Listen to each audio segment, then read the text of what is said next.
Chapter 39. Knowest thou the time when the wild goats of the rock bring forth, or canst thou mark when the hinds do calve? Canst thou number the months that they fulfill, or knowest thou the time when they bring forth? They bow themselves, they bring forth their young ones, they cast out their sorrows. Their young ones are in good liking, they grow up with corn, they go forth and return not unto them.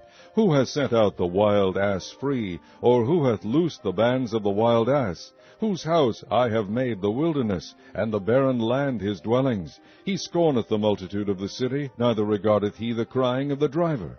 The range of the mountains is his pasture, and he searcheth after every green thing. Will the unicorn be willing to serve thee, or abide by thy crib?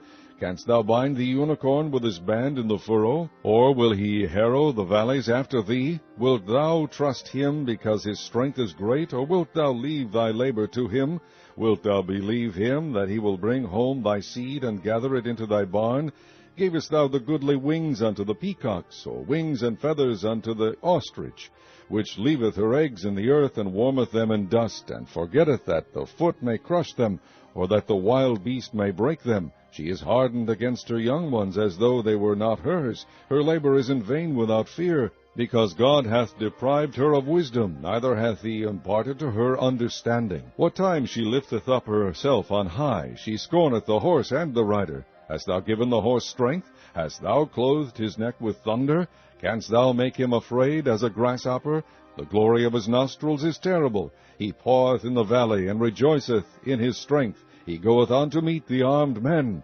He mocketh at fear, and is not affrighted, neither turneth he back from the sword. The quiver rattleth against him, the glittering spear and the shield. He swalloweth the ground with fierceness and rage, neither believe he that it is the sound of the trumpet. He saith among the trumpets, Ha, ha! And he smelleth the battle afar off, the thunder of the captains and the shouting.